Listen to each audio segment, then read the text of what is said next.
तुम समझ क्यों नहीं रहे? तुम्हारा मूर्ख बना रहे हैं, ये देश को बर्बाद कर दिया इन्होंने। आप सब, मैं कितनी बार कह चुका हूं आप लोगों से, ओबीसी वालों तुम्हारी आंखों पर पट्टी बंध रही है जी। ओबीसी के सारे अधिकार खत्म करने का काम कर रही थी बीजेपी। क्यों बीजेपी को बार बार वोट देते हो? जो जीत जो रही है ना बीजेपी, ये ओबीसी के बदौलत जीत रही है। जब झूठे जो ओबीसी वाले जो बने हुए ना तुम हिंदू, तुम रात को सोचो तो सही जाके क्या हो रहा है। तुम्हारी जमीन तुम्हारी छिल दी, राजनीतिक तुम्हारा जितना भी वो तो रिजर्वेशन वो खत्म कर दिया। तुम्हें कुछ पता भी है? तुम्हें मालिक तुम देश के, तो सत्ता दूसरे ने दे रखी है। 15% लोगों ने, 85% लोग देश के मालिक होने चाहिए थे। नालायकपन है तुम्हारा बिल्कुल। ये देश बर्बाद कर रख दिया। मैं ये कहूंगा बीजेपी ने देश बर्बाद ना करा, ये ओबीसी वाले ने बर्बाद करा देश। अपनी पावर को नहीं पहचान रहे तुम, अपनी सत्ता को अपने हाथ में नहीं ले रहे हो, अपने हिस्से की ताकत दूसरे को दे रखी है, तो वो तो मिसयूज करेंगे ही तुम्हारा। तुम बर्बाद करके रख दियो, तुम्हें पता भी है। हमारी वोट केवल एक जगह जानी चाहिए, वो है हमारी राष्ट्रीय पार्टी बहुजन समाज पार्टी, और हमारी नेता हैं बहन कुमारी मायावती जी, उनको जानी चाहिए।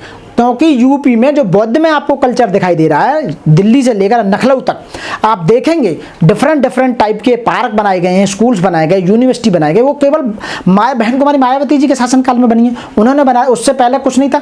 बहन कुमारी मायावती के शासनकाल में अंबेडकर गाँव का जो विकास हुआ, जो गाँव अंबेडकर ग्राम योजना में आए, उनका बहुत ऊंचाई से हुआ। तो साथियों मैं यही कहूँगा फिर भी कि आपकी अपनी पार्टी है बहुजन समाज पार्टी, उसी को वोट दें। आपकी एक नेता है बहन कुमारी मायावती, उन्हें ऊपर बढ़ाएं, और साथियों बाबा साहब के बताए हुए रास्ते पर चलें। आपकी, मैं कह रहा हूं आपको कोई नहीं रोक सकता, आप बहुत ऊंचाइयों तक जाओगे। पिछड़ों के बहुत बड़े महापुरुष हुए हैं और वो इंटेलेक्चुअल हुए हैं, समाज सुधारक हुए हैं, लेकिन उनको ओबीसी उस तरह से याद नहीं कर पाए, उनको उनके पद चिन्हों पर नहीं चल दिए। सबसे ज्यादा समाज सुधारक जो हुए हैं वो हुए हैं ओबीसी में, बैकवर्ड कास्ट में सबसे ज्यादा हुए। आप बताइए तो, लेकिन इस बात को भुलाने का काम, मिटाने का काम जो राज्य सरकारें और सरकारें कर रही हैं ओबीसी वालों को, कि तुम्हारे उन्हें जिस दिन उस बात का ज्ञान हो गया कि देश को आजाद कराने में सबसे ज्यादा ओबीसी कार्यकर्ताओं का या ओबीसी सामाजिक क्रांतिकारियों का हाथ रहा, और उन्होंने देश को आजाद कराया, और उन्होंने देश में जो हमारे समाज में जितनी कुरीतियां थी उन्हें खत्म करने का काम किया। यदि उन्हें ऐसा पता लग गया तो वो पता चली तो बीजेपी गवर्नमेंट ही नहीं आएगी। बीजेपी उन्हें पागल बनाने के लिए बाबा छोड़ रखे हैं, ये धीरेन्द्र शास्त्री, कौन से शास्त्री ले, दुनिया भर के बाबा जो बेवकूफ बनाने के लिए तो छोड़ रखे हैं। इसीलिए तो ओबीसी वालों, मैं ये नहीं कह रहा कि तुम भगवान को मत पूजो, अपनी देवी देवता को मत पूजो, अरे पर ये तो ध्यान रखो कि तुम्हारे बाप दादाओं ने क्या करा था देश के लिए, और तुम्हारे क्या क्या अधिकार हैं, तुम्हारे हिस्से की जितनी भी जायदाद संपदा पैसा, तुम्हारे हिस्से का जितना मोटा है वो सब बीजेपी वाले खा रहे हैं ये पदों पर बैठ के। हम अपनी महिलाओं को समझा नहीं पा रहे हैं, तो इसका मतलब ये कुछ कमी हमारी है। बाबा साहब की कमी थोड़ी है इसमें।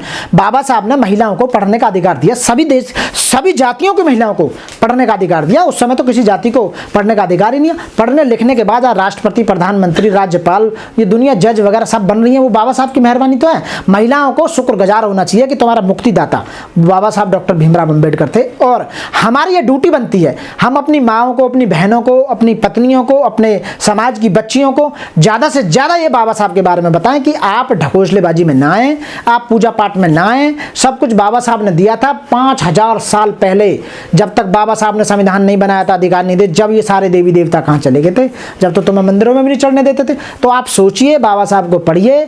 आप पागल, अच्छा भगवान को मानने वाले दो लोग हैं, एक लालची और एक डरपोक। उन्हें इस बात का डर रहता है कि मेरा पति ना मर जाए, मेरा बच्चा ना मर जाए, मेरी सास ना मर जाए। अरे कोई नहीं मरेगा भैया, मैं नहीं मानता किसी को, मैं केवल बाबा साहब और भगवान बुद्ध को बस मानता हूँ, और मैं किसी को मानता ही।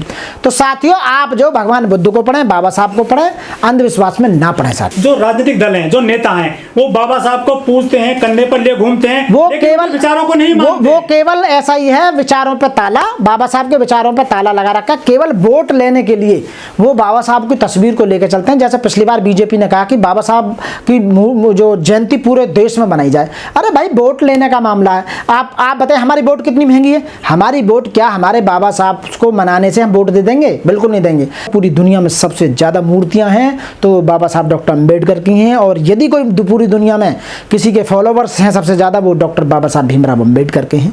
वो इसलिए क्योंकि पूरी दुनिया में ऐसा कोई इंटेलिजेंट आदमी आज तक पैदा नहीं हुआ केवल बाबा साहब को छोड़कर, जिसने भारत का संविधान बनाया, जिससे भारत चल रहा है पूरी तरह। साथियों बाबा साहब ने जो संदेश दिए थे कि शिक्षित बनो, संगठित रहो और संघर्ष करो। यदि बाबा साहब के तीनों संदेश जिसने भी माने वो ऊंचाइयों तक सफलताएं छुई हैं उसने बाबा साहब के उस संदेश के द्वारा।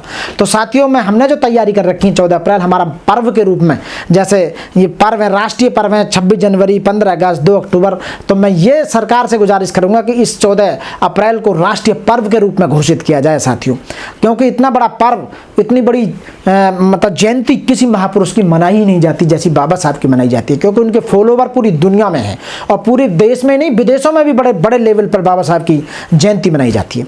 साथियों, बाबा 14 अप्रैल को इतने मतलब हमारे जो समाज है या उनके फॉलोवर्स हैं उनको मानने वाले हैं, वो एक पर्व के रूप में, त्यौहार के रूप में मनाते हैं। सुबह सुबह उठते हैं और सुबह सुबह उठने के बाद वो फिर वहाँ संसद भवन जाते हैं। संसद भवन पर उनको फूल माला अर्पण करने के बाद, कैंडल मार्च करने के बाद में वहाँ बहुत सारे अपने अपने लोग वहाँ टेंट लगाए होते हैं और लोगों को खाना खिलाते हैं और भंडारे चलते हैं, पुस्तकें बांटते हैं, मूर्तियाँ बांटते हैं, कैलेंडर बांटते हैं, अच्छे अच्छे संदेश देते हैं, स्पीच होती हैं और बाबा साहब के जितना साहित्य है, बाबा साहब का वो साहित्य वहाँ प्रोवाइड कराया जाता है। बाबा साहब की तस्वीरें कराई, कैसेटें बनाई जाती हैं और वहाँ से बच्चे ओतप्रोत होते हैं, बच्चों में वो साहस की भावना बढ़ती है और बच्चे पढ़ लिख कर बाबा साहब की तरह बनना चाहते हैं। जो बाबा साहब ने कहा था कि जाओ अपने दीवारों पर जाकर लिख दो तुम्हें इस देश का शासक बनना है, तो इस देश के वास्तव में शासक बहुत बनना है। जब से बाबा साहब ने दिया तब से हमारे देश में बच्चे IAS, IPS, डॉक्टर, इंजीनियर, वकील, मतलब आप पूछे किस क्षेत्र में नहीं हैं,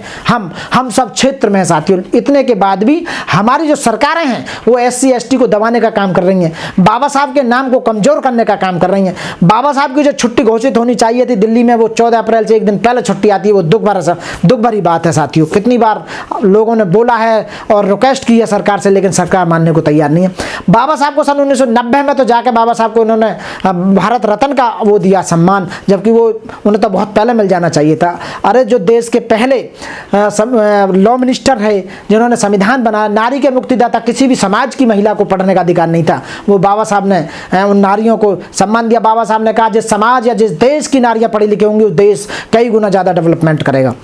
तो साथियों, मैं यही कहूँगा कि 14 अप्रैल के दिन अपने घर इसे एक राष्ट्रीय पर्व के रूप में मनाएं, इसे त्यौहार के रूप में मनाएं और बाबा साहब के जन्मदिन से लेकर बाबा साहब के मनोप्रांत तक की जितनी भी कहानी अपने बच्चों को बताएं। बाबा साहब ने कहा था कि आप बौद्ध धर्म को अपनाएं, तो आप बाबा साहब के द्वारा बताए हुए रास्ते पर बौद्ध धर्म अपनाएं ताकि आपका शोषण ना हो सके। हिंदू धर्म में आपका ज़्यादा शोषण होता है और बाबा साहब के बताए हुए रास्ते पर चलें, आप शिक्षित बने और ऊंचाइयों तक छुएं साथियों। लेकिन हमारे देश में सबसे ज़्यादा प्रतिमाएं भी बाबा साहब की ही तोड़ी जाती हैं। बिल्कुल, आप बताइए ये जितने भी प्रतिमाएं तोड़ी जाती हैं उस समय बाबा साहब ने कितनी मेहनत और कितना प्रतिद्वंदियों से लड़ाई लड़ी होगी, इतनी दुश्मनी है कि बाबा साहब की प्रतिमाओं को आज तक तोड़ते हैं। अरे उनकी प्रतिमाओं को तोड़ने से कुछ नहीं होगा, बाबा साहब तो दिल और दिमाग में हमारे खून में बसे हुए हैं। बाबा साहब हमारे खून में हैं, बाबा साहब हर इंसान के अंदर हैं। मैं उन मूर्ति तोड़ने वालों को संदेश देना चाहता हूं कि तुम जो मूर्ति तोड़ रहे हो तुम्हें नॉलेज नहीं है, तुम्हें जो अधिकार दिए हैं, वोटिंग का अधिकार जो दिया वो बाबा साहब ने दिया है, तुम्हें संपत्ति रखने का अधिकार उन्हें दिया है साथियों। तो मैं यही कहूँगा कि जो गुंडा प्रवृत्ति के लोग हैं समाज में, असामाजिक तत्व हैं, वो लोगों को भड़का कर मूर्ति तोड़वाने का काम करते हैं, लेकिन मूर्ति तोड़ने से उनके विचारों पर ताला नहीं लग सकता। आज करोड़ों करोड़ों अनुयायी यहाँ तो छोड़ो भारत में, विदेशों में भी बाबा साहब के काम कर रहे हैं, मिशन को आगे बढ़ाने का काम कर रहे हैं। लेकिन हमारे देश में बहुत सारे बाबा आ गए हैं जो लोगों की लंबाई बढ़ा देते हैं, वहाँ लाखों की भीड़ लग रही है उनके दरबारों में। बाबाओं को तो मैं उन पर ज़्यादा बोलना नहीं चाहूँगा, क्योंकि बाबा अनपढ़ अंगूठा टेक चिलमी है ना, चिलमी नशेड़ी अनपढ़, मैं अंगूठा छाप लिखना पढ़ना जानूँ ना, ये क्या जाना, कै कबूतर उड़ गया, कै गधा भग गया, इन पर तो जीरो भी आते हैं। तो बाबा जो हैं वो मनुवाद को बढ़ावा दे रहे हैं, अंधविश्वास को बढ़ावा। बाबा सबसे बड़े हैं बाबा साहब अम्बेडकर, उसके बाद कोई बाबा ही पैदा ना हुआ, वो सब ढोंगी हैं जितने भी बाद में आ रहे हैं। बाबा साहब ने संविधान में आर्टिकल 51A में ये कहा है, हमारे मूल कर्तव्य है कि व्यक्तियों में आप वैज्ञानिक चेतना को बढ़ावा देंगे, आप अंधविश्वास को कम करेंगे। जो आपकी चेतना को खत्म कर रहा है, अंधविश्वास को बढ़ा रहा है, उसको पीटने का काम करो, पीटने का काम करो, उसे अच्छी तरह कुटावा चढ़ाओ। उस पर मैं सीधे सीधे बात कर रहा हूँ, तो बाबा अपना आप भाग जाएंगे। अच्छा, कोई भी बाबा अपने आप ये नहीं कहता कि तुम मेरे पास आओ, बाबाओं के पास तो खुद मूर्ख लोग जाते हैं जो अनपढ़ लोग होते हैं। तो साथियों, जो बाबा साहब ने वास्तव में, बाबा साहब को यदि पढ़ोगे आप, मैं अपने अनुयायी, अपने मतलब बाबा साहब के बाबा साहब के बच्चों, अपने जो समुदाय है हमारा, उनके बच्चों से मैं प्रार्थना करना चाहूँगा, आप भारतीय संविधान को पढ़ें। बाबा साहब ने बहुत अधिकार अधिकार दिए हैं आपको। और बाबा साहब के साहित्य को पढ़ें, बाबा साहब कितनी मुश्किलों से, कितनी मेहनत के साथ यहाँ तक आए। दुनिया में बाबा साहब ने विदेश में जा के ज्ञान अर्जित किया, आपके लिए, आपकी आज़ादी के लिए, आपको सब कुछ देने के लिए साथी।